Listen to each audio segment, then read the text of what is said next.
Hello students, आप सभी लोगों का इस टू पे स्वागत है। मैं हूं आपका chemistry teacher Nagendra Singh. I have done BTech from IIT and I am teaching since last 15 years. अभी तक मैंने 25,000 से ज़्यादा बच्चों को पढ़ाया है और हज़ारों बच्चों को आईआईटी डॉक्टर बनाया है। अगली बारी आपकी है। So you know chemistry as a subject it's full with facts and figure.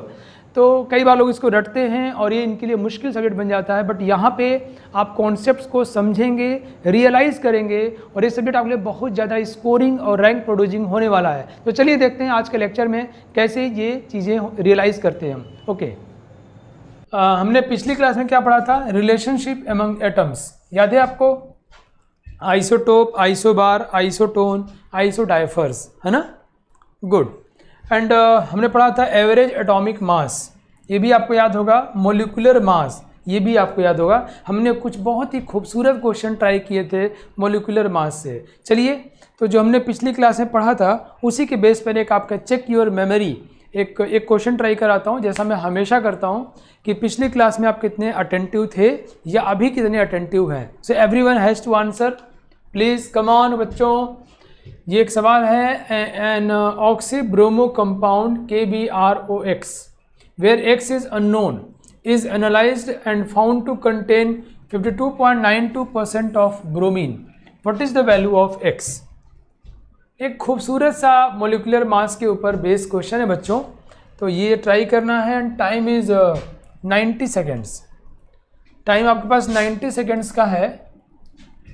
KBROX is a compound where X is unknown to us and in this compound bromine is 52.92%. So what is the value of X? Your time starts now. गलत सही जो भी लगे try करो, क्योंकि सवाल को 90 seconds के बाद तो बन ही जाना है। So let's try yourself. Okay, now time is over.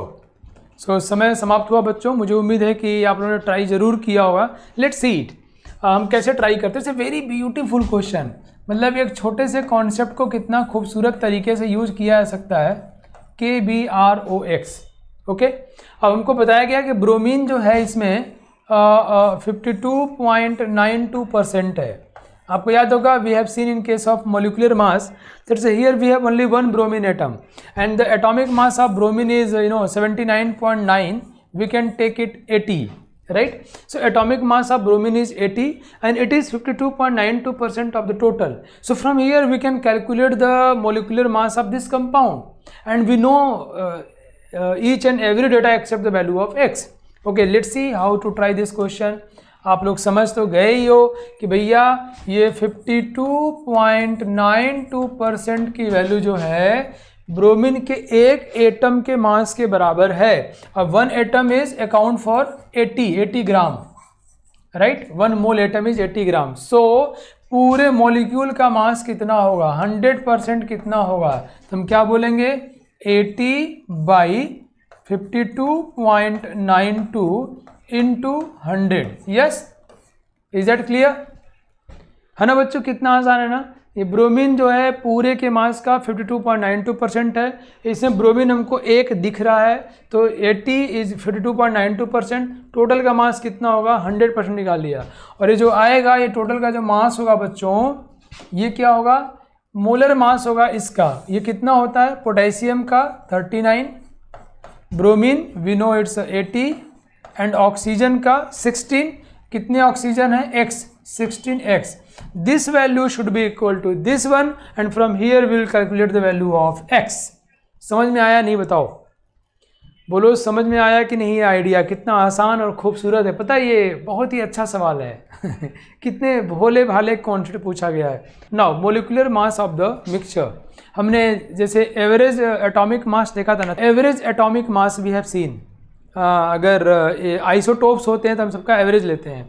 वैसे ही कोई मिक्सचर हो, लेट्स सी मैं क्या बोलना चाह रहा हूँ। कम ऑन, हमारे पास एक कंटेनर है, उस कंटेनर में we have suppose CO2, we have methane and we have कुछ और, मान लो नाइट्रोजन है, ये सब है। ये सपोज करो उसमें बच्चों 60% है। ये सपोज करो ये 30% है एंड ये है 10%। मतलब एक कंटेनर में 3 अलग अलग गैसेस हैं, ठीक है, समझते ही आप तैयार हो जाओ समझने के लिए, नया कॉन्सेप्ट, नया आइडिया। और ये बिल्कुल वैसे ही है जैसे हम लोग एवरेज एटॉमिक मास देखे थे। ओके, एक मिक्सचर है, गैसियस मिक्सचर है, उसमें ये रेशियो है ना। तो हमसे पूछ, अच्छा ये रेशियो कैसे है, बाई मोल्स या बाई वॉल्यूम, बाई मोल्स या बाई वॉल्यूम, है ना बच्चों। तो अगर मोल या वॉल्यूम की बात करेंगे तो वो नंबर वाला रेशियो होता है, मतलब 100 मोल में 60 मोल या 100 लीटर में 60 लीटर। तो वॉल्यूम या मोल में बात करोगे तो रेशियो वही होगा जो हम सोच रहे हैं, लेकिन मास में वो बात नहीं होती है। ठीक है, मास वाले में वो बात नहीं होती। क्यों, 100 ग्राम में 60 ग्राम है, 100 ग्राम में 30 ग्राम है, तो वहाँ पे जो बात कहने जा रहे हैं वो बात फिट नहीं बैठेगी। ओके, बात मेरी समझ गए आप लोग। तो बच्चों ये रेशियो जो हमको दिया हुआ है, परसेंटेज दिया है, बाई मोल दिया है या बाई वॉल्यूम दिया है। क्लियर। नाउ हमें इस गैसियस मिक्सचर का मोलिकुलर मास निकालना है। तुम क्या करेंगे, मोलिकुलर मास क्या होता है बच्चों, मास ऑफ 1 मोल।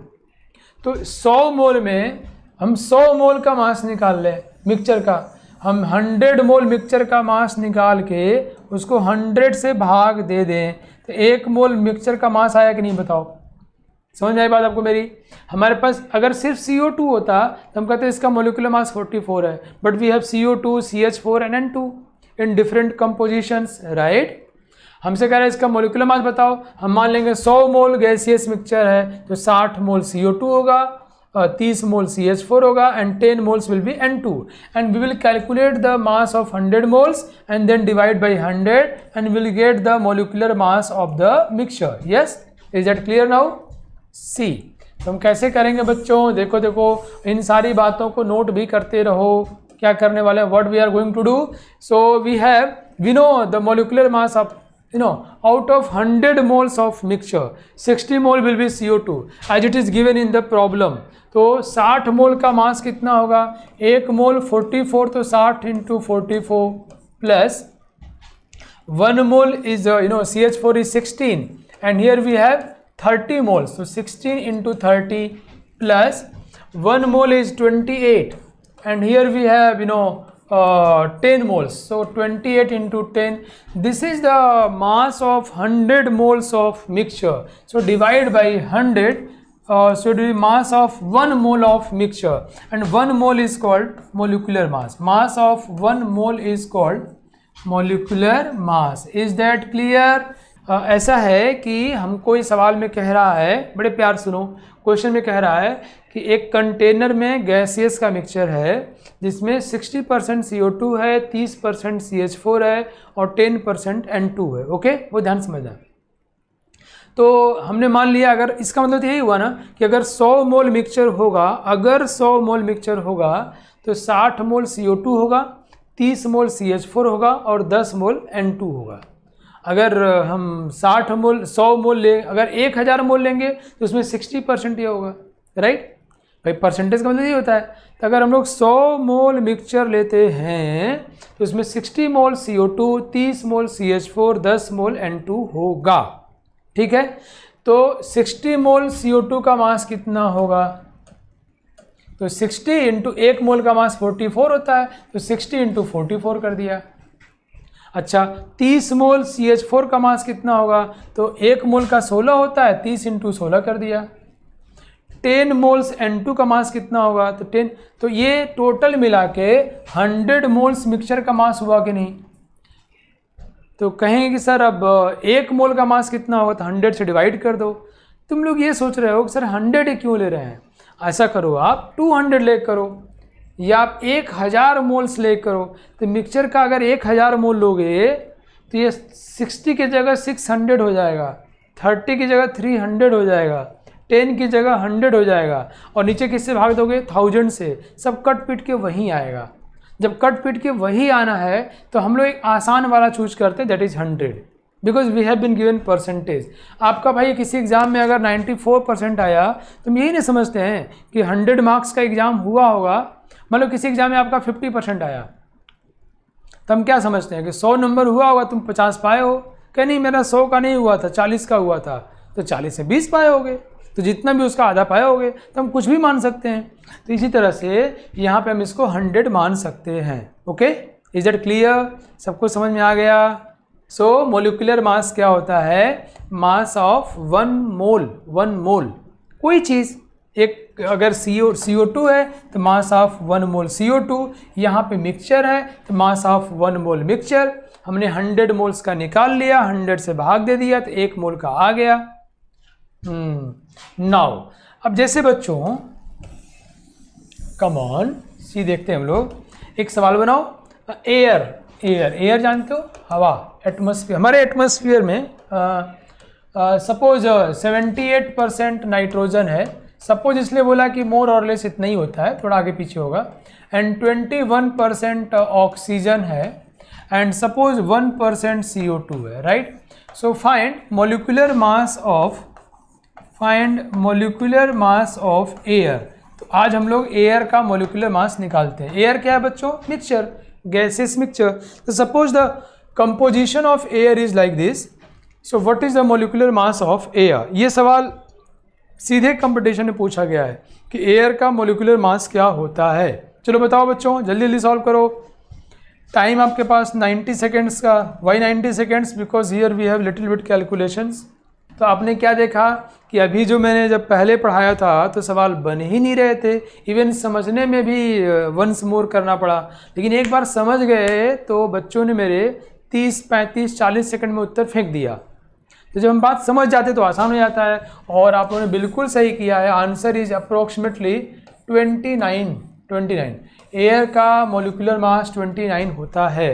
होना भी था 28 के आसपास होना था। क्यों? उसमें 78% तो नाइट्रोजन है यार, so it's very close to 28। And बाकी दिस वन इज 32 है, एंड दिस वन इज 44 है। तो 44 और 33 मतलब 32, ये दोनों इससे ज़्यादा ही हैं, तो कुछ बढ़ना था, but it is very close to 28 ना। कर लिया होगा आप लोगों ने। कैसे किया है? मैं फार्मूला लिख दूं क्या? चलिए, आपने शायद ऐसे किया होगा। 78 मोल्स नाइट्रोजन है, नाइट्रोजन का molecular mass is 28 plus 21 mole oxygen है। ऑक्सीजन कितना बच्चों? 32 प्लस 1 मोल जो है कार्बन डाइऑक्साइड है, इट इज़ 44। ये 100 मोल्स एयर का मास हो गया, divided by 100, so mass of 1 mole of air, so it should be 29. okay, now check your concept। एक सवाल ट्राई करो फिर से आप लोग। Calculate the molecular mass of the gases mixture O2 and O3 having 80% O2 by volume. And मैंने कहा था ना, जहाँ भी वॉल्यूम होगा वहाँ बाई मोल अपने आप मान लेना, by volume, because volume is directly proportional to mole. तो जो परसेंटेज वॉल्यूम में होगा वही परसेंटेज मोल में होगा। ओके बच्चों, तो इसका मोलिकुलर मास बताओ। O2 और O3 का मिक्सचर है जिसमें 80% O2 है। जनहित में जारी है क्वेश्चन ये सबके लिए, बिकॉज अब सबको मालूम चल चुका है कैसे करना है। Come on everyone, time is 60 seconds, time starts now. ठीक है, तो कर लेंगे हम लोग। 80% O2 है और 20% कौन है बच्चों? O3। तुमको बताना यार, 80 मोल O2 हो गया, 80 इंटू 32 प्लस 20 मोल्स जो है O3 हो गया, O3 इंटू O3 का मोलिकुलर मास 48, ये 100 मोल मिक्सचर का मास हो गया। तो डिवाइडेड बाय हम लोग 100 कर देंगे, ये हमारा मोलिकुलर मास हो जाएगा। क्लियर बच्चों? शायद आप लोगों ने ऐसा ही किया होगा, राइट? अब इसका एग्जैक्ट वैल्यू अगर निकालना है तो हम क्या कर सकते हैं बताओ? हम इसको भाग देंगे, यहाँ 0.8 हो जाएगा। नहीं, तो 0.8 इंटू कितना? 8 दूनी 16, 6, 1 8 3 24 और 1 25, 25.6। ओके, इसको भाग देंगे तो 0.2 हो जाएगा। तो ये 96 है ना, 48 दूनी 96, इससे 9.6 हो जाएगा। बोले यस नो? ठीक है, 48 दूनी 96, 9.6 हो जाएगा। 6 6 12, 2 असला 1, 9 5 14, 1 15 1 2 और 1 3, 35.2 हो जाएगा। सो जिन लोगों ने 35.2 लिखा है उनका बिल्कुल भी सही है। ओके, तो कैलकुलेशन में एरर बिल्कुल नहीं होना चाहिए।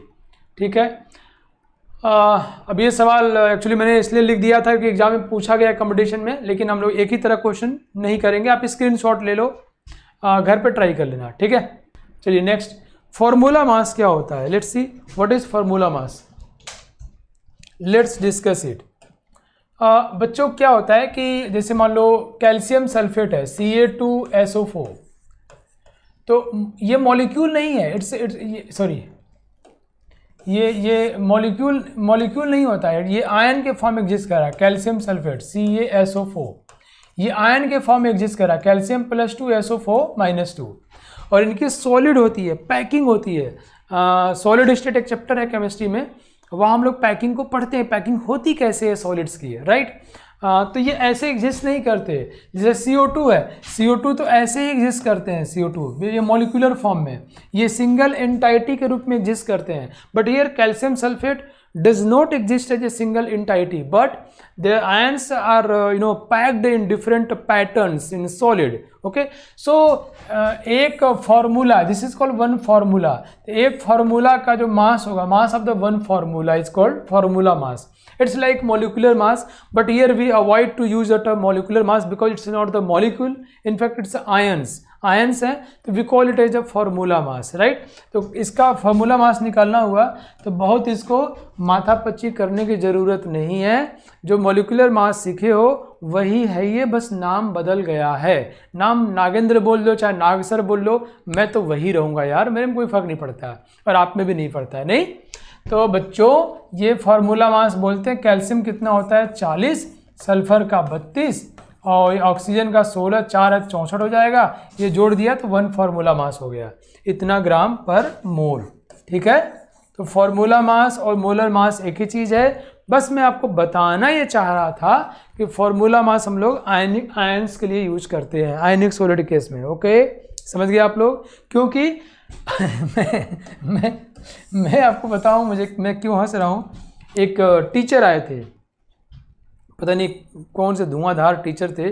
मैं टीचर्स की बहुत ही रिस्पेक्ट करता हूँ और सबको करना चाहिए, बट उन टीचर्स की जो शौकिया टीचर हैं, जो पढ़ाना चाहते हैं, जो सिर्फ पैसे के लिए पढ़ाना चाहते हैं, वो गड़बड़ है। पैसा ठीक है, ज़रूरी है, सब लोग कमाता है भाई, हमारा भी जीवन चलना चाहिए, लेकिन जब पढ़ाओ तो इंटरेस्ट हो, घर पे जाके भी पढ़ो, मज़ा है। कई लोग बस हाँकते रहते हैं और बच्चों को भोकाल टाइट करते हैं कि तुम मुझसे पढ़ रहे हो, तुम्हारा बहुत बड़ा नसीब वाले हो, मैं जो है 30 मार खा हूँ। सही नहीं है, आपको बच्चों को इंस्पायर करना चाहिए, फ्रस्ट्रेट नहीं। वो उनको बोला तो वो NaCl का ऐसा स्ट्रक्चर ड्रॉ किए थे, मैं दंग रह गया, उनको तुरंत प्रणाम किया, उनसे बहुत महान है। तो ऐसा ड्रॉ करना गलत होगा, because NaCl is not the molecule, in fact it is ion, ये Na+ और Cl-। ओके, समझ गए आप मैं क्या बोलना चाह रहा था? ये रिप्रेजेंटेशन सही नहीं है बिकॉज ये मॉलिक्यूल नहीं है। ओके बच्चों, चलिए नाउ फॉर अब ये हेडिंग तो नहीं है, बाय द वे आ गया। PV = nRT बच्चों, राइट। ये मैं अभी क्यों बताने जा रहा हूँ, क्योंकि मोल में इसका यूज है। सो जितने भी आइडियल गैस होते हैं, ये आपने इक्वेशन बचपन में पढ़ा होगा, बट मैं आपको स्टेट ऑफ मैटर एक अलग चैप्टर है, 11th में पढ़ाया जाएगा। यहाँ पर मैं थोड़ा सा इसको डिस्कस करता हूँ ताकि मैं मोल को यहाँ से निकाल पाऊँ, मोल में यूज कर पाऊँ। सो आइडियल गैस इक्वेशन है ये, it's a ideal gas equation. जैसे आइडियल मतलब आदर्शवादी, आदर्शवादी मतलब कोई बच्चा कैसा हो तो बहुत ही मतलब यस नो ऐसे रहता हो, गुड मॉर्निंग बड़ों को देख के पैर छू ले। अब इतना भी आदर्शवादी नहीं चाहिए होता है, तो हमें प्रैक्टिकल होना होता है, आदर्शवादी नहीं, है ना। प्रैक्टिकल मतलब दोस्त हैं तो उछल कूद मचा रहे हैं, शोर मचा रहे हैं, खूब चिल्ला रहे हैं, फिल्म भी देख रहे हैं, यस देखना चाहिए यार। लेकिन अब घर में पढ़ाई भी कर रहे हैं, मम्मी पापा हैं तो कभी उनका सिर दबा दिया, सुबह पैर छू लिया, दोस्त है तो हु हा कर रहे हैं, यस कहीं गए किसी की हेल्प चाहिए हेल्प भी कर दिया। तो डोंट बी आदर्शवादी, है ना। आदर्शवादी अलग ही चीज़ होती है, we have to be practical. तो आदर्शवादी किसको बोलते हैं यहाँ पे गैस के केस में, जिसमें गैस के मॉलिक्यूल्स के बीच में फोर्स एग्जैक्टली 0 हो। बट बच्चों एग्जैक्टली 0 तो होता नहीं है, कुछ ना कुछ तो फोर्स होता ही है, तो एग्जैक्टली चीज़ें वैसे नहीं हो पाती। और volume of gas molecule is equals to 0, वो 0 हो या नेग्लेजिबल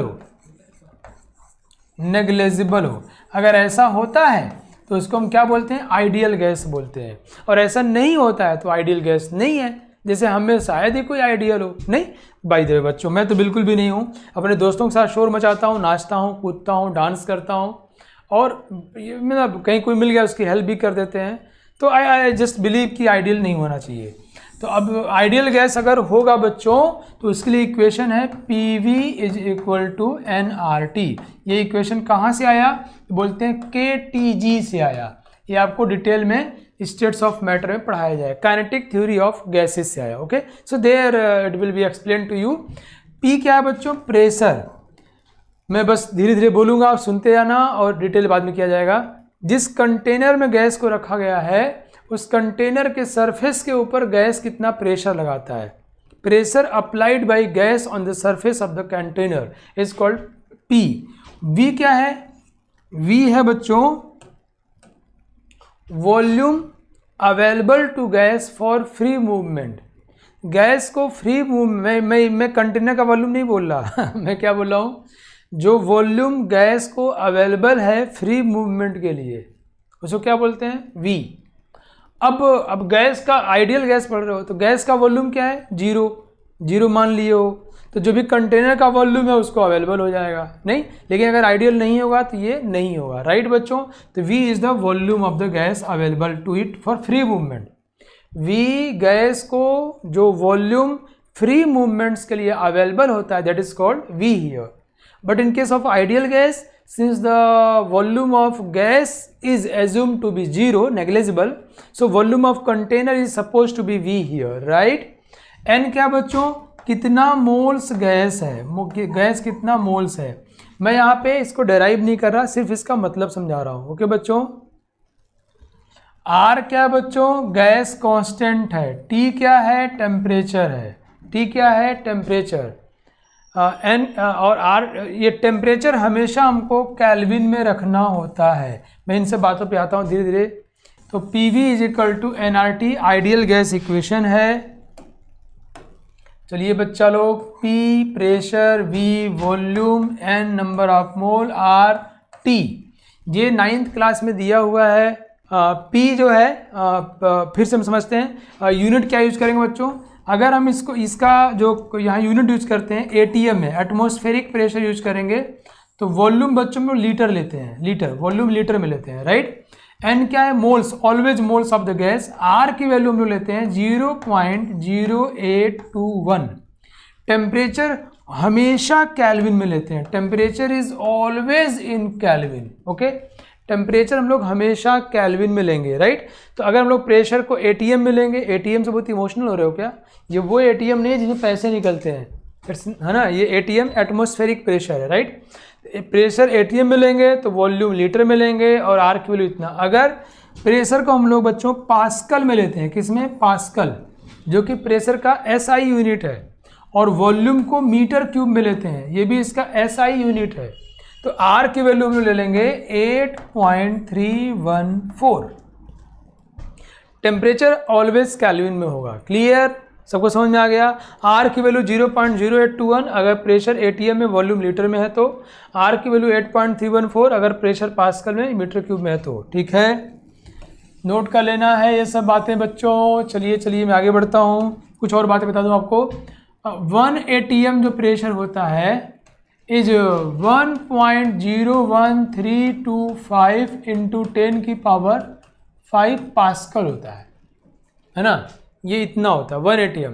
एक और प्रेशर का यूनिट है बच्चों, उसको बोलते हैं bar. Bar is the unit of pressure, है ना। So 1 bar is equal to होता है 10 की power 5 pascal.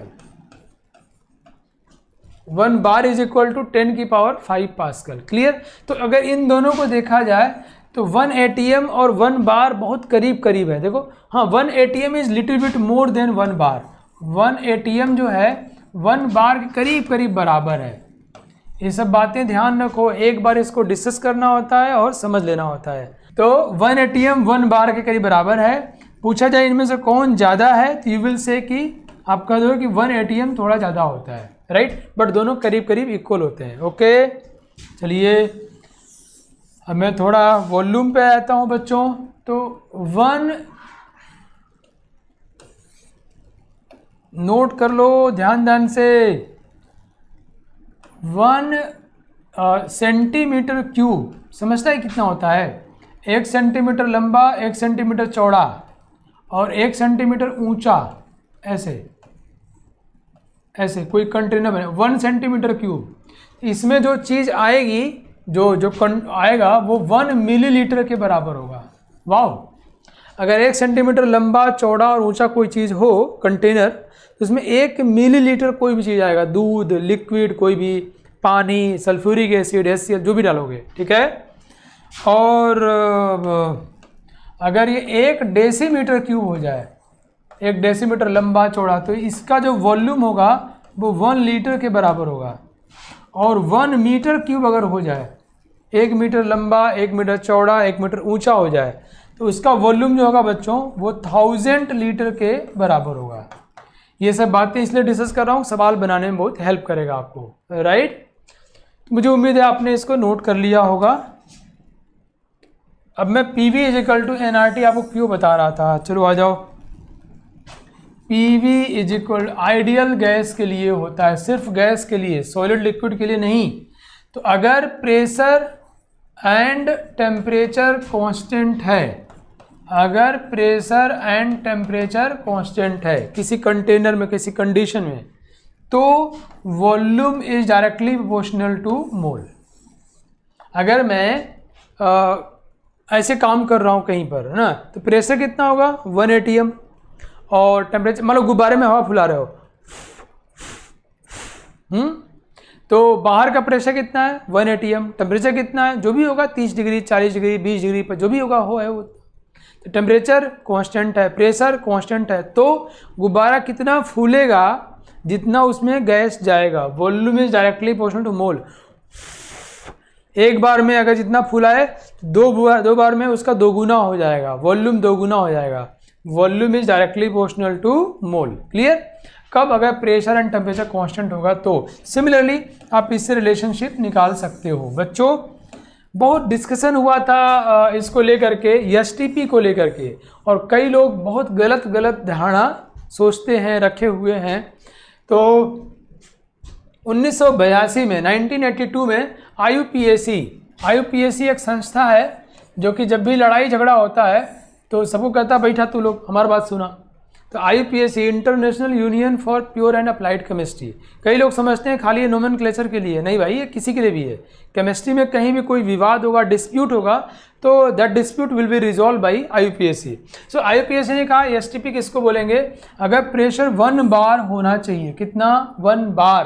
Keep in mind it's not 1 atm, although 1 bar is very close to 1 atm, it's another fact, but here it has been defined for 1 bar by IUPAC in 1982, and temperature is 0 degree centigrade. 0 degree मतलब 273.15 kelvin. और NTP normal temperature and pressure, कई लोग even कई किताबों में NTP और STP को same मान लिया गया है। ऐसा मत करो, ये गलती मत करो। अगर उसने किया है तो ब्लंडर है, it's a mistake.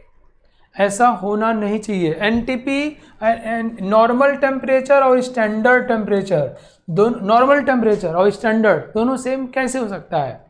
So normal को डिफाइन किया गया जब टेम्परेचर 20 डिग्री सेंटीग्रेड हो। कितना? 20 डिग्री। और pressure is now 1 atm, it's normal pressure, normal pressure is 1 atm।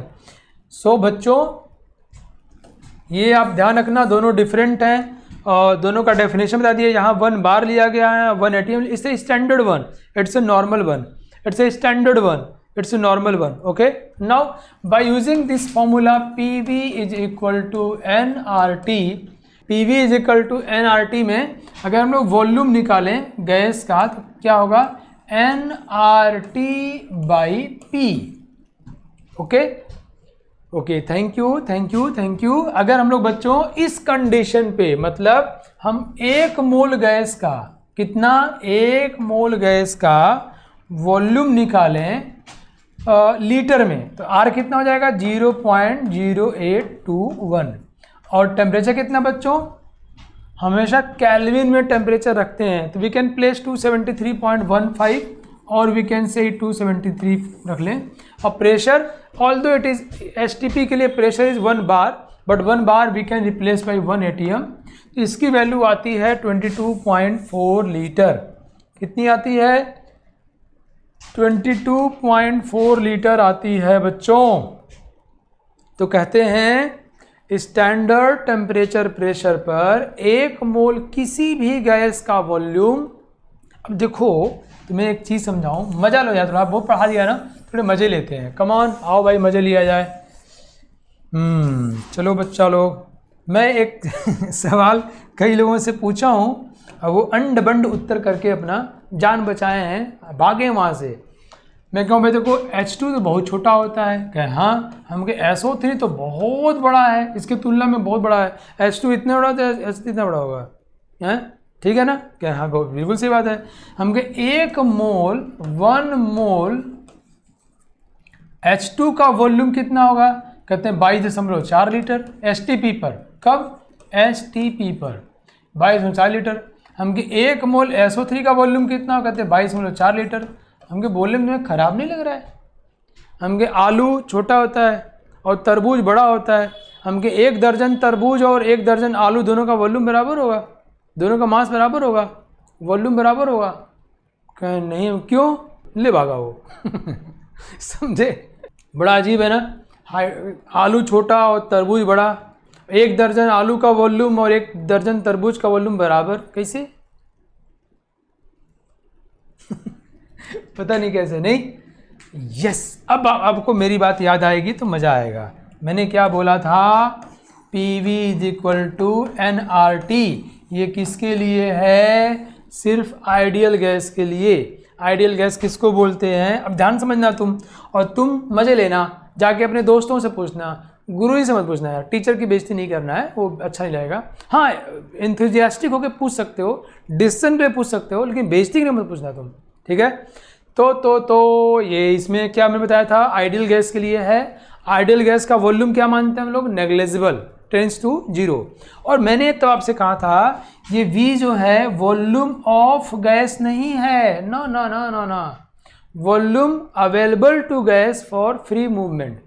ये वॉल्यूम गैस को जो अवेलेबल है फ्री मूवमेंट के लिए। तो अगर गैस का वॉल्यूम 0 होगा या बहुत कम होगा तो उसको जो अवेलेबल वॉल्यूम होगा 22.4 लीटर होगा।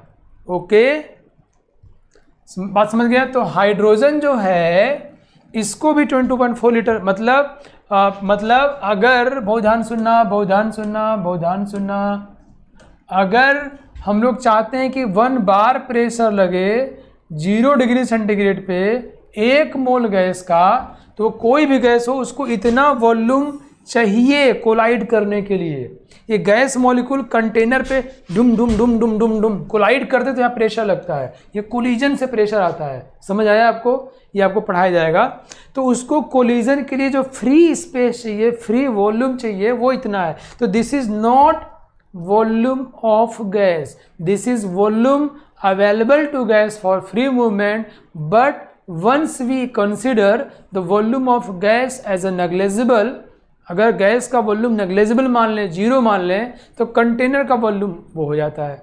ठीक है, तो बात समझ आई क्या?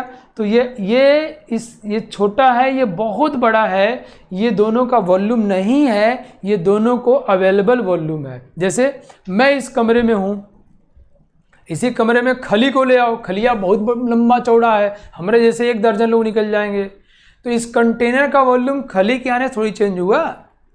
तो the volume of the container, it's not volume of the खली और मी। Now it should be clear to you. समझ गए बच्चों? समझ गए कि नहीं समझे? अरे यार मैंने अपना बहुत टाइम लगा दिया, बताओ समझे कि नहीं समझे? अरे ये ले नहीं रहा यार। अब मुझे लगता है आप लोग बात समझ में आ गई होगी। तो हम लोग PV = nRT अगर लेते हैं, अगर PV = nRT लेते हैं, तो यहाँ पे वॉल्यूम निकाला हमने 1 मोल, इसको हम बोलते हैं VM, मोलर वॉल्यूम।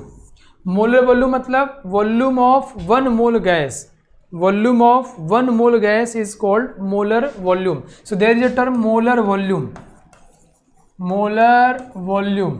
सो इसको हम लिखते हैं V मोलर। तो STP पर मोलर वॉल्यूम कितना बच्चों? 22.4 लीटर। कैसे आया? आपको बात समझ में आ गई है? हमने इस इक्वेशन का यूज किया है, हमने लिखा = n, 1 मोल का वॉल्यूम निकालना है, 0.0821 हमने ले लिया। टेम्परेचर STP पर 273 kelvin, pressure is 1 atm, it's 1 bar which is very close to 1 atm। Okay बेटा, ये कितना का वॉल्यूम 22.4 लीटर। ओके चलिए, अब ये मोलर वॉल्यूम समझा दिया आपको मैं। अगर मोलर वॉल्यूम को एनटीपी पे निकालना हो, NTP normal temperature and pressure, equation क्या है बच्चों, PV is equal to NRT. एक मोल गैस का वॉल्यूम बताइए, है ना, तो वॉल्यूम एक मोल कितना होगा, एक मोल का 0.0821। Now temperature is not 20 degree centigrade, sorry 0 नहीं है, अब 20 हो गया, तो 273 प्लस 20 कितना हो जाएगा, 293 हो जाएगा। And pressure is 1 ATM, multiply करेंगे तो इसकी value 24.02 litre, which is very close to 24 litre हो जाएगा। समझ गए आप। एक मोल गैस का वॉल्यूम किसी भी कंडीशन में उसको क्या बोलेंगे, मोलर वॉल्यूम। एसटीपी पर वो वैल्यू आती है 22.4 लीटर और एनटीपी पर वैल्यू आती है 24 लीटर। क्लियर। नाउ अब बच्चों हमें मालूम है कि एक आलू की बात कर रहा हूँ, नहीं, एक आलू मान लो 80 ग्राम का है, मेरे पास 8 किलो आलू हैं, तो कितने आलू हैं, तो 8 किलो बाई एक आलू भाग देंगे। वैसे ही अगर हमको मोल निकालना हो, क्या निकालना हो, मोल, हमें वॉल्यूम दिया हो तो एक मोल के वॉल्यूम से भाग दे देंगे हम लोग। समझ गए आप लोग। तो number of moles is equal to volume by molar volume. ठीक है। अगर ये एसटीपी पर कैलकुलेशन चल रहा होगा तो हमको जो वॉल्यूम दिया होगा उसको हम लोग 22.4 लीटर से भाग दे देंगे। अगर वो कैलकुलेशन एनटीपी पे चल रहा होगा, जो वॉल्यूम दिया होगा उसको 24 से भाग दे देंगे। क्या निकल जाएगा, मोल निकल जाएगा। ये वॉल्यूम किस में होना चाहिए बच्चों, लीटर में होना चाहिए। बात समझ में आई क्या। अगर हमें मोल निकालना है, हमें वॉल्यूम दिया हुआ है, तो टोटल वॉल्यूम को एक मोल के वॉल्यूम से भाग दे दो। आलू बताना है कितना आलू है, टोटल आलू को एक आलू के मास से भाग दे दो, तो उसको मोलर वॉल्यूम कहते हैं। एसटीपी में उसकी वैल्यू इतनी आती है, एनटीपी इतनी आती है। Clear.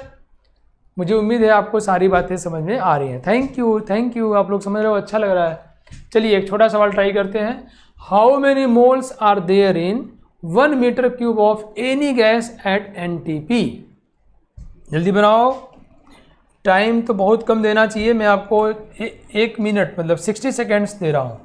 Although this question is for 30 seconds. चलो कमॉन बच्चों, कमॉन जल्दी करो। Okay, now time is over. Okay, so we have to calculate number of moles. हमें वॉल्यूम कितना दिया है, 1 मीटर क्यूब। हमको पता है it will be equal to 1000 litre. 1 metre cube is equal to 1000 litre. NTP पे बात कर रहा है, इसको 24 लीटर से भाग दे देंगे। मैं आपको यही सचेत कर देता हूँ, बहुत सारी किताबों में एनटीपी को एसटीपी मान लेता है और ये 22.4 लीटर यूज करता है। बिना ज़्यादा सोचे विचारे परेशान हुए ये बोल देना है कि ये गलत है। और ये हम नहीं कह रहे हैं, मेरी क्या औकात है यार, ये IUPAC ने कहा है और ये फिर भी लोगों ने लिखा हुआ है, क्या किया जाए। लेकिन अगर आप कॉम्पिटिटिव एग्जाम दोगे तो वहाँ पे क्लियरली मेंशन होता है, राइट। ओके बच्चों, चलिए आगे बढ़ते हैं हम लोग। बहुत अच्छे, बहुत शानदार किया आप लोगों ने, बहुत बढ़िया। अब ये सवाल ट्राई करो। Equal masses of oxygen, hydrogen and methane are. Equal mass लिया गया, ऑक्सीजन, हाइड्रोजन एंड मीथेन का मास, इक्वल मास लिया गया, राइट।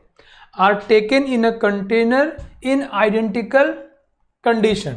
यहाँ ये बात छूट गई। कंडीशन मतलब बच्चों टेम्परेचर प्रेशर की बात कर रहा है, मतलब सेम कंडीशन पे। तो फाइंड द रेशियो, मतलब condition temperature and pressure same है, राइट। ये लिखना है, भूल गया है। ओके, तो find the ratio of volume of the gases, मतलब एक कंटेनर में ऑक्सीजन मतलब O2, हाइड्रोजन मतलब H2 एंड मीथेन मतलब CH4।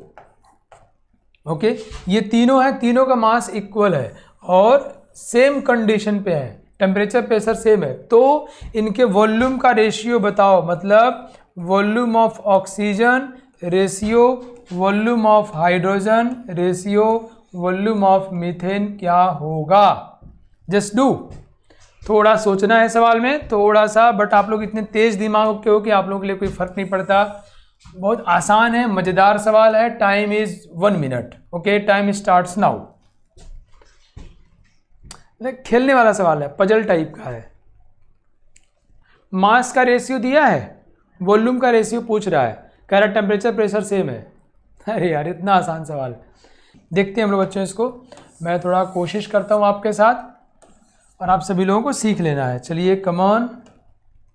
देख क्या हुआ, कह रहा तीनों का मास बराबर है, तीनों का मास हमने x ले लिया, x मास x ले लिया। अब इनका हम, ये तो मास है बच्चों, क्या है ये, मास इक्वल लिया गया है। इन तीनों का मोल्स निकाल लेते हैं, है ना।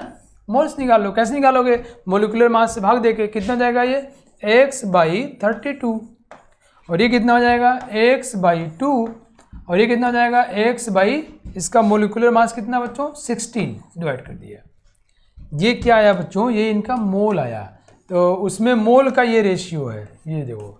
सो आपको पता है ना कि अगर कंडीशन आइडेंटिकल हो तो volume is directly proportional to मोल।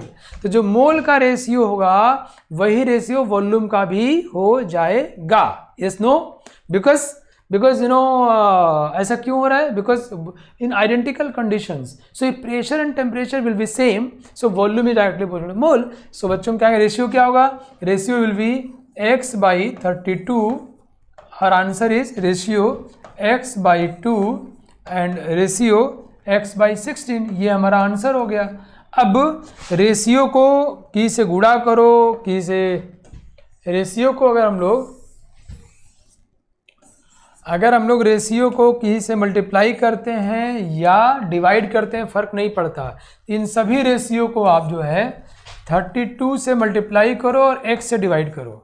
जैसे मैं क्या बोलना चाह रहा हूँ, 1:3 है, इसको 2 से गुणा कर दो, 2:6। क्या रेशियो चेंज हुआ क्या, नो। रेशियो को हम कहीं से भी मल्टीप्लाई या डिवाइड करते हैं तो कोई फर्क नहीं पड़ता है। ओके, तुमने गुणा कर दिया तो इससे क्या हुआ, x सबका कट गया, और 32 कितना है 1, ये कितना हो जाएगा 16, और ये हो जाएगा 2, तो 1:16:2। ओके, समझ गए आप लोग। रेशियो को की से गुणा या भाग करने से, मल्टीप्लाई या डिवाइड करने से ratio won't change. Likewise you can see 1:3 multiply by 2, so 2:6 will be 1:3. I mean ratio will not change, figure might be changed, so just to make it beautiful, to give a good look, we have changed it. Okay, समझ में आया आप लोगों को, ये बोलो yes no। Now there is a very good question, क्योंकि हमको इन सब में ना सवाल खूब ट्राई करना है, क्वेश्चंस बहुत ट्राई करना है, राइट। ये क्वेश्चन ट्राई करो, बहुत ही बढ़िया सवाल है ये। क्वेश्चन इज 600 ml वॉल्यूम दिया है, बहुत ही खूबसूरत क्वेश्चन है, झनझना आता है दिमाग को, मजा आ जाता है।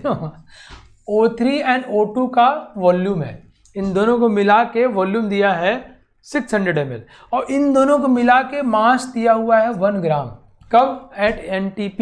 Okay, now calculate the volume of ozone in the mixture. तो इस मिक्सचर में ओजोन का वॉल्यूम क्या होगा। ओजोन एंड ऑक्सीजन का combined volume is 600 ml and combined mass is 1 gram at NTP. So we have to calculate the volume of ozone in the mixture. It's a very good question. बड़ा मजा आता है करने में यार। Yes, just do it. Time is 2 minutes, 120 seconds for everyone. मजे लो भाई, सवाल के मजे लो। Your time starts now. बच्चों कितना आसान है यार, volume of O2 plus volume of O3। You know, आपको सिर्फ सवाल ट्राई नहीं करना है, आपको आइडिया बिल्डअप करना है। इसको नाग सर क्या बोलते हैं, मतलब मैं क्या बोलता हूँ, लाइन ऑफ थॉट, कि अच्छा मुझे सवाल को ऐसे अप्रोच करना था, वाओ गेट इट, ऐसे करना है बच्चों। चलिए कम ऑन। तो हम लोगों को लाइन ऑफ थॉट देखना है कि ऐसा क्वेश्चन पूछा जाए तो volume of O2 plus volume of O3 is equal to कितना बच्चों, इट्स 600 ml। अच्छा, तो और दोनों का मास कितना है 1 ग्राम। तो अगर मैं ये मान लूँ कि ये x ml होगा तो ये कितना होगा, इट विल बी 600 माइनस, अच्छा हमसे पता है एक चीज़ और, हमसे जिसका पूछा जाए ना, देखो लाइन ऑफ थॉट देखो, मैं तुरंत रुक गया। हमसे जिसका पूछा जाए उसको x मानना जाता है। क्यों, हम जब कैलकुलेट करते हैं पहले x निकल के आता है तो हमारा आंसर हो जाएगा। मालूम चला पहले x निकालो फिर घटाओ तो एक स्टेप बच जाएगा हमारा। तो जो पूछा जाए उसको मानते हैं इन जनरल, अगर कोई दिक्कत ना हो तो हम इसको x मान लेंगे। ये कितना होगा 600 माइनस x, क्या है वॉल्यूम। अब यहाँ से इनका मोल निकल जाएगा, कैसे, ये ध्यान रखना ये किसमें है, मिलीलीटर में है ये। Okay, so we have assume in ml millilitre. ठीक है बच्चों, ठीक है, ध्यान सुनो। नाउ 1 मोल NTP पे वॉल्यूम कितना होगा? ये कितना था? 24 लीटर ना, 24 लीटर। मिलीलीटर में कितना होगा?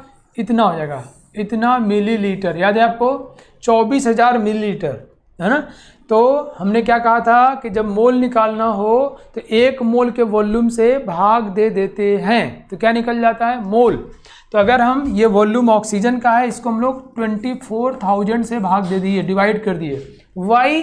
Because it's 24 litre, so 24,000 ml, because here the value has been given in ml। Now ये बेटा क्या है? ये मोल है, किसका? ऑक्सीजन का। यहाँ इसको भी हम लोग 24,000 से डिवाइड कर दिए, ये क्या निकल गया? मोल। किसका? ओजोन का। समझ गए क्या? अब क्या करना है? इन दोनों का मास 1 ग्राम दिया है तो मोल आ गया यार। मास नहीं निकालो, कैसे?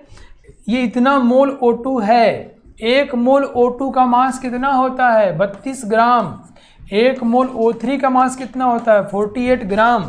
इतना मोल O2 है, इतना इंटू 32 प्लस इतना मोल O3 है, तो 1 मोल O3 का मास 48, तो इतना इंटू 48। ध्यान समझो, ये क्या है? मास ऑफ O2, ये क्या है? Mass of O3। दोनों जोड़ दो, कितना आना चाहिए? 1 ग्राम आना चाहिए। सॉल्व कर लेंगे, आंसर निकल के आ जाएगा। बोलो यस नो? आसान है कि बहुत आसान है? ठीक है, मैं एक बार फिर बोलता हूँ, हमें दोनों का मिला के वॉल्यूम दिया हुआ है। सपोज मान लिया ऑक्सीजन का वॉल्यूम और इन दोनों का वॉल्यूम 600 ml दिया है, तो ये अगर x मान लेंगे हम लोग, ये कितना? 600 माइनस 6 जाएगा। अगर हमका वॉल्यूम निकल गया बच्चों तो मोल निकल जाएगा। मोल निकल गया तो मास निकल जाएगा। क्यों? Mole into molecular mass. ये है मास ऑफ ऑक्सीजन, ये है मास ऑफ O3, दोनों जोड़ेंगे 1 ग्राम आएगा। इसको सॉल्व कर लेंगे तो x आएगा, वही आपसे पूछा जा रहा है। आसान है ना? चलिए अब मुझे आपको एक नया कंटेंट पढ़ाना है। टाइम बहुत कम है, मेरे पास किसी क्लास है क्या? मैं 10 मिनट और ले लूँ? ओके, थैंक यू बच्चों। मैं आपको 10 मिनट और पढ़ा देता हूँ। Density. Okay, thank you thank you thank you thank you, आप लोग समझ गए। 10 मिनट और पढ़ा देता हूँ। डेंसिटी कैसा? डेंसिटी हम बचपन से जानते हैं। डेंसिटी क्या होता है? मास बाई वॉल्यूम, है ना। इसका यूनिट क्या होगा? ग्राम पर मिलीलीटर, या क्या होगा? किलोग्राम पर लीटर। मतलब ऊपर मास होगा, नीचे वॉल्यूम होगा। यस, चलो भाई फटाफट शुरू हो जाओ। डेंसिटी की बात कर रहे हैं, मास बाई वॉल्यूम। अच्छा, किलोग्राम में कितने ग्राम होते हैं बच्चों? 1 किलोग्राम में 1000 ग्राम। और 1 लीटर में कितने ml होते हैं? 1000 ml होते हैं। 1000 कट गए यार। मतलब क्या हुआ कि किलोग्राम पर लीटर इज इक्वल टू ग्राम पर ml होता है। मतलब क्या हुआ? अगर किसी चीज़ का डेंसिटी x ग्राम पर ml है, किसी चीज़ का डेंसिटी मतलब किसी चीज़ का डेंसिटी मतलब 1 मिलीलीटर में वो x ग्राम है, ये तो मतलब हुआ इसका। 1 मिलीलीटर में x ग्राम है, तो वो x किलोग्राम पर लीटर भी होगा। 1 लीटर में x किलोग्राम हो जाएगा। समझे क्या? बिकॉज किलोग्राम पर लीटर, 1 किलोग्राम में 1000 ग्राम। अब 1 litre means 1000 ml, 1000 will be cancel out, so kilogram पर लीटर इज इक्वल टू ग्राम पर ml। Yes no? सो ये हो जाएगा। नाउ लेट्स सी, नोट करते रहो। हाँ, लेट्स सी, जैसे फॉर वाटर की बात करते हैं हम लोग, तो वाटर की डेंसिटी कितनी है बच्चों? 1 ग्राम पर ml, मतलब 1 मिलीलीटर पानी 1 ग्राम होता है। So we can also say, हम इसको कह सकते हैं कि 1 किलोग्राम पर लीटर। 1 लीटर पानी will be 1 kilogram. Okay, good, बहुत बढ़िया। so, ये हुई डेंसिटी की बात बच्चों। नाउ आप देख रहे हो डेंसिटी 2 टाइप का होता है, एब्सोल्यूट और relative. Absolute density and relative density, 2 type के। जब हम किसी चीज़ को एब्सोल्युटली कैलकुलेट करें, लाइक वाइज इफ यू से कि आपका मास 40 किलोग्राम है या 60 किलो के आप हो, इट्स एब्सोल्यूट वैल्यू।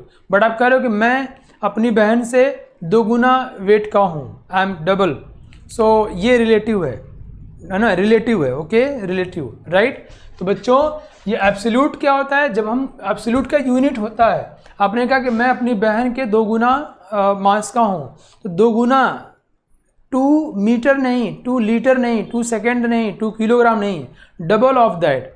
जो रिलेटिव होता है, तो रिलेटिव मतलब डेंसिटी ऑफ सब्सटेंस जिसका निकाल रहे हैं बाय डेंसिटी ऑफ रेफरेंस जिसके तुलना में निकाल रहे हैं, density of substance by density of reference जिसके तुलना में निकालें। Likewise you are comparing your mass with your sister's mass, right? Your sister is the reference, okay? Are you getting me? So ये डेंसिटी जो है बच्चों, जो एब्सोल्यूट होता है, इट्स अ यूनिट, इसका यूनिट होगा जिसकी चर्चा मैंने अभी आपसे किया। बट ये जो होता है रिलेटिव होता है, ये यूनिट लेस होता है। It's just the comparison, density of substance by density of reference. अब यहाँ एक बात और जानने वाली है बच्चों, मान लो आपका मास अपने सिस्टर की तुलना में 2 गुना है और आपका एक छोटा भाई है अभी पैदा हुआ, उसकी तुलना में आपका 20 गुना हो, तो कितना टाइम्स है, इट ऑल डिपेंड्स किसके तुलना में बात कर रहे हैं। अगर if will change the reference then relative density will get change, right. So ये रेफरेंस पर डिपेंड करता है। आपका मास अपने सिस्टर के तुलना में 2 गुना है, बट अपने छोटे भाई की तुलना में से 10 गुना हो, अभी पैदा हुआ है, वो छोटा है, तो यस, तो रेफरेंस पे डिपेंड करता है। क्लियर बच्चों, मैंने अभी क्या बताया कि ये डेंसिटी यूनिट होता है और इसका कोई यूनिट नहीं होता, ओके।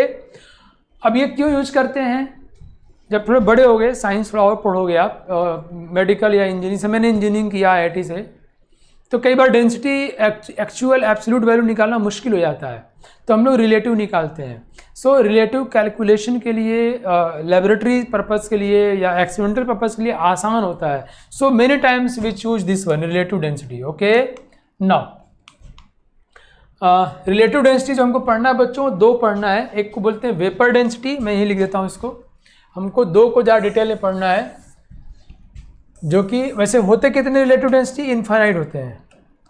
ये कितने होते हैं बच्चों, इनफाइनाइट। क्यों, रिलेटिव डेंसिटी कितने टाइप का होता है, ये इनफाइनाइट टाइप का हो सकता है, ये डिपेंड करता है हमने रेफरेंस क्या यूज किया है, ओके। हमारे जो एग्जाम्स में क्वेश्चन पूछे जाते हैं, तो वहाँ हमसे 2 पूछे जाते हैं। एक है बच्चों, एक पूछा जाता है वेपर डेंसिटी को लेकर के, वेपर डेंसिटी को लेके, और एक पूछा जाता है स्पेसिफिक ग्रेविटी को लेकर के। और इन दोनों को सिखाते सिखाते, स्पेसिफिक ग्रेविटी, इन दोनों को सिखाते सिखाते मैं आपको कॉन्सेप्ट देने की कोशिश करूंगा, क्योंकि मैंने कई बार परीक्षाओं में देखा है कि वो रेफरेंस बदल के भी सवाल पूछे गए हैं। इस वेपर डेंसिटी को इन शॉर्ट हम लोग वीडी से रिप्रेजेंट करते हैं। स्पेसिफिक ग्रेविटी को इन शॉर्ट हम लोग SG भी यूज करते हैं, स्पेसिफिक ग्रेविटी, ओके। आगे देखता हूं मैं, वेपर डेंसिटी कैसे बच्चों, ऑब्वियसली इसमें क्या बदला है, रेफरेंस बदला है। रेफरेंस, यहाँ पर रेफरेंस लिया गया है, ध्यान से सुनो, हाइड्रोजन गैस को रेफरेंस लिया गया है। किसको, हाइड्रोजन गैस को रेफरेंस लिया गया है। एक बात क्लियर होना चाहिए आपको कि वेपर डेंसिटी और स्पेसिफिक ग्रेविटी कोई यूनिट नहीं होगा, क्योंकि ये रिलेटिव डेंसिटी हैं और इसमें रेफरेंस लिया गया हाइड्रोजन गैस को। तो अगर किसी का वेपर डेंसिटी निकालना हुआ, वेपर डेंसिटी, तो कहेंगे density of that whatever that substance by density of hydrogen gas, okay बच्चों। सो हम लोग वेपर डेंसिटी जो निकालते हैं, ये सवाल हम लोग गैसियस के लिए ट्राई करते हैं। किसके लिए, गैस के लिए। तो मान लो कोई गैस है, डेंसिटी ऑफ गैस A, वो ध्यान समझना, by density of hydrogen gas, okay. अब डेंसिटी क्या होता है बच्चों, density is equal to mass by volume, okay.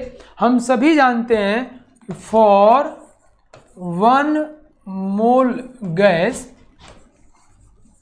1 mole gas के लिए तो वॉल्यूम कितना होगा, मोलर वॉल्यूम के बराबर, और ये किसी भी गैस के लिए सेम हो जाता है, पता है ना आपको। और मास कितना होगा बच्चों, उसके मॉलिक्यूलर मास के बराबर हो जाएगा, मॉलिक्यूलर मास के बराबर हो जाएगा। ये बात आपको क्लियर हो गई होगी। फिर ध्यान सुनो, और मैंने आपको पहले अभी कुछ देर पहले बताया था कि जब हम लोग रेशियो की बात करते हैं, किसकी, रेशियो की, तो हम किसी से मल्टीप्लाई कर दें या डिवाइड कर दें फर्क नहीं पड़ता है। तो जैसे मैंने 1 मोल लिया यहाँ पर, अगर आप 2 मोल लेते तो ये भी 2 होता और ये भी 2 होता, 2 2 कट जाता। अगर आप 3 मोल लेते तो ऊपर भी 3 नीचे भी 3 कट जाता। 1.5 मोल लेते 1.5 moles, then similar thing will happen there also, right? So dear, we can choose either one. So we will choose the one which is easy, which is comfortable for us to have calculation. So for 1 mole, अगर 1 मोल कोई भी gas होगा तो volume ये volume सबके लिए same होगा, right? अगर कंडीशन सेम हो तो, लेकिन ये सबका अपना अपना होगा। क्लियर? अब यहाँ आ जाओ, मजेदार चीज देखो आप, आ जाओ भाई, थोड़ा जगह क्रिएट कर लूँ मैं। मज़ेदार चीज़ देखो, बहुत मज़े आने वाले हैं। वेपर डेंसिटी की वैल्यू निकलने वाला है यहाँ पर, फटाफट। डेंसिटी ऑफ गैस, डेंसिटी क्या है? मास ऑफ, कौन सा mass? Molecular mass of gas A by molar volume. Molar volume सबके लिए क्या है बच्चों? बराबर। मैंने 1 मोल मान लिया, तुम कहो सर ये क्या है? आप 2 मोल मान लेते, 2 मान लो तुम ना, 2 2 कट जाएगा ऊपर नीचे, 3 मान लो। तो आप बात समझ गए होगे अब तक। By molecular mass of hydrogen gas and molar volume, ये सबके लिए क्या है बच्चों? सेम है। और यही बताने के लिए मैंने आपको PV = nRT और पूरा ताम झाम किया था। अब ये कट जाएगा। So vapour density is equal to, ये सब चीज़ें ऐसे सीखो ना कि लाइफ लॉन्ग हो जाए। जिंदगी में तुम्हें फिर दोबारा इतना कॉन्सेप्चुअल, इतना डूब के सीखने कब मौका मिलेगा मुझे नहीं पता। मैंने खुद बहुत मेहनत से सीखा है, मतलब मैं कोई आसमान नहीं टपका हूँ, बहुत मेहनत किया हूँ। तो इनको आप बहुत बढ़िया से लिखो, इनका रिस्पेक्ट करना है और समझना, अच्छा ये बात थी क्या। तो molar volume of gas A, okay, by molar mass of hydrogen is 2। So बच्चों vapour density is equal to, हम याद करते हैं मॉलिक्यूलर मास बाई 2। ये 2 क्या है? ये 2 हाइड्रोजन गैस का मॉलिक्यूलर मास है भाई। मैं कहूँ वेपर डेंसिटी ऑफ, बताओ CO2 क्या होगा? कहोगे CO2 का molecular mass by molecular mass of hydrogen gas कितना आ गया? 22। लोग क्या याद करते हैं, या हम लोग भी इसको दिमाग में रख लेंगे, vapour density is equal to molecular mass by 2। ये 2 क्या है? इन दोनों का रेशियो है। कहाँ से आया, समझ में आया आपको? है ना? सो वेपर डेंसिटी क्या है बच्चों? एक रिलेटिव डेंसिटी है जो किसके रेफरेंस में निकालते हैं? With respect to hydrogen gas. Hydrogen gas के रिस्पेक्ट में निकालते हैं हम लोग, और इसलिए यहाँ नीचे हाइड्रोजन गैस का मॉलिक्यूलर मास आ गया। ठीक है, so calculate vapour density of air आज के लिए आखिरी चीज़ है, फिर हम लोग क्लास ओवर कर देंगे। Calculate vapour density of air. Air का वेपर डेंसिटी बताइए। एयर का मोलिकुलर मास तो आपको याद ही होगा बच्चों। जल्दी जल्दी जल्दी, come on, 45 seconds, time starts now. जल्दी सबके आंसर आने चाहिए। Vapour density of air, yes क्या है? तो vapour density is equal to molecular weight by 2। Air का molecular weight 29/2 is equal to 14.5। That's nice. You know, जब मैंने याद किया था vapour density is equal to molecular mass by 2, so I was thinking कि ये 2 है, इट्स अ फॉर्मूला, क्योंकि अच्छा फॉर्मूला होगा। बट जब मैंने सीखा कि ये फॉर्मूला नहीं है, ये डिवाइड होके आया, हम कह रहे यार, बट बहुत मज़ा आया था। तो शायद आपको भी मज़ा आया हो आज जान के, और कि ये 2 कहाँ से है? It's molecular mass of hydrogen. Okay, next class में हम लोग बच्चों स्पेसिफिक ग्रेविटी पढ़ेंगे और उस पर सवाल ट्राई करेंगे। तब तक अपना आप ध्यान रखिए। मिलते हैं नेक्स्ट क्लास में हम लोग, और मुझे उम्मीद है आपको मज़ा आ रहा होगा। और मेरे चेले हो गए हो ना आप, पक्के चेले। क्या सुबह उठ के मम्मी पापा का, माता जी और पिताजी का पैर छूते हो ना, बड़ी मार मारेंगे। चलो आज से शुरू हो जाओ, नहीं छूते हो तो, और छूते हो तो मेरे पक्के चले हो गए हो। ठीक है, मेरा भी तो आशीर्वाद लगेगा। Thank you, have a nice day and जय हिंद। On is to on, study is always on. Concepts के बेहतर रियलाइजेशन के लिए इज टू ऑन पर बने रहिए।